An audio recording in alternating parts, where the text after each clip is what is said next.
Elles ne pouvaient se cacher d'être ce qu'elles étaient. Elles ne pouvaient se cacher d'être ce qu'elles étaient, des menteuses. Elles ne pouvaient se cacher de cela. Anna, Arya, Emily et Spencer ne pouvaient se cacher de ça. C'était la seule chose, le seul mensonge qu'elles ne pouvaient pas inventer, qu'elles ne pouvaient pas dire. Le seul mensonge qu'elles ne pouvaient pas sortir au grand jour, c'était qu'elles n'étaient pas des menteuses. C'était le seul mensonge qu'elles ne pouvaient pas dire, qu'elles n'étaient pas des menteuses. Seulement, la femme rouge, elle pouvait en penser tout. Elle pouvait en penser tout et n'importe quoi. Elle pouvait inventer tout sur la femme rouge. Elle savait qu'elle était peut-être quelqu'un d'important. Elle savait qu'elle était peut-être quelqu'un d'important. La femme rouge, elle pouvait en penser tout. Elle était peut-être A, elle était peut-être Allison, elle était peut-être un tueur supplémentaire, un complice de A, ou encore quelqu'un qui a fait partie de la team A. Elle était peut-être quelqu'un qui a fait partie de la team A, qui a essayé de déjouer les plans de A, qui a essayé de partir en solo en tant que SK, serial killer. Elle est peut-être quelqu'un, mais les filles ne savent pas qui elle est. Elle est peut-être quelqu'un, mais les filles ne savent pas qui elle est. Seulement cette femme, la femme au masque, ou la femme rouge comme on l'appelle, la femme rouge, la femme au masque, personne n'a jamais vu son visage. Personne n'a jamais vu son visage comme personne n'a jamais vu le visage de A. Cela leur créait déjà un lien. Personne n'a jamais vu le visage de Allison non plus lorsqu'elle est morte. Lorsqu'elle est morte et enterrée, personne n'a jamais vu son visage, son expression. Était-ce Allison derrière ce masque? Était-ce A? Ou était-ce encore quelqu'un d'autre qui a voulu déjouer la team A, déjouer les plans et s'emparer de certaines choses, partir seul, trouver un moyen de devenir un serial killer ou alors un voyageur nomade. Elle était une voyageuse nomade, elle était un voyageur nomade, qui voyageait de maison en maison. On pouvait voir que parfois, dans le grenier de Arya, on pouvait entendre et on pouvait voir le parquet grincer, faire tomber de la poussière des murs. On pouvait voir les murs se fissurer. On pouvait sentir que Arya avait peur, qu'elle voyait qu'au-dessus d'elle, il y avait quelqu'un qui marchait, que les murs étaient en train de grincer, que le bois était en train de travailler, que les murs étaient en train de se fissurer, qu'il y avait une autre espèce de vie dans la maison. Il y avait une autre espèce de vie dans la maison.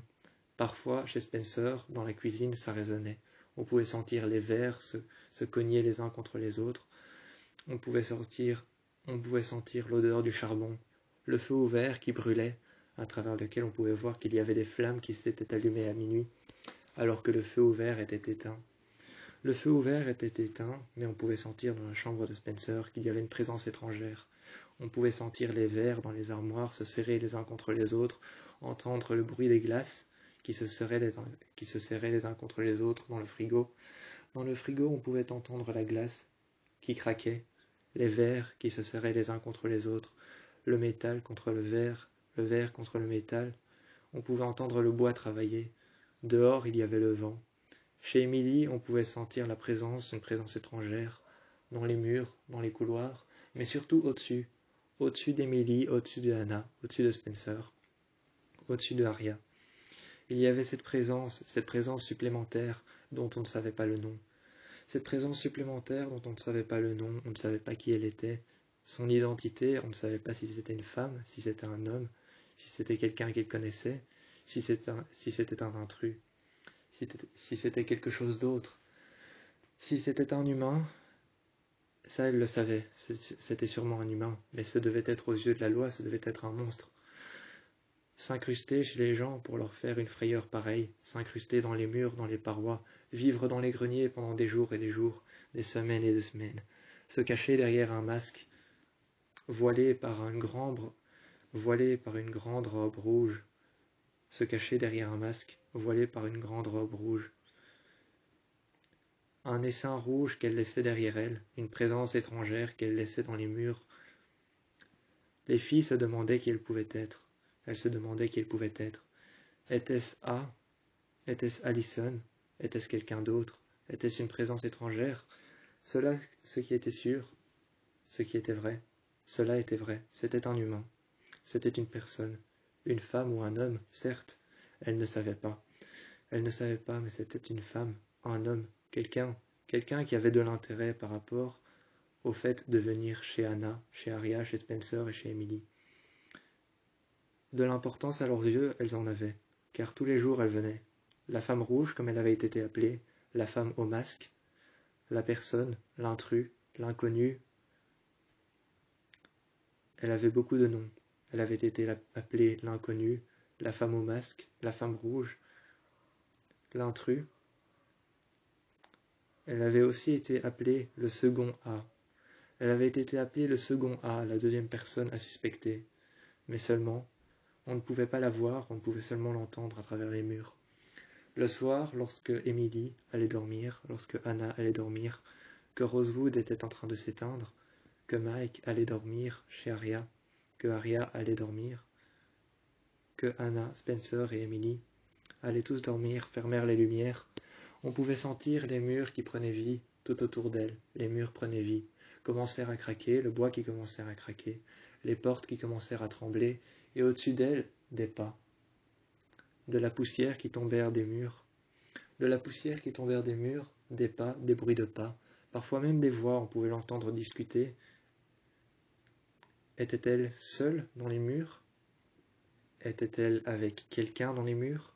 On pouvait l'entendre parler des fois. Des fois, on pouvait l'entendre parler. Était-elle seule? Était-elle avec quelqu'un? Dans les murs, on pouvait l'entendre parler, cette femme. Qui était-ce? A. Allison, un suspect. Le second A, un suspect supplémentaire. Il fallait maintenant trouver qui elle était. On l'avait appelée la nomade, la voyageuse.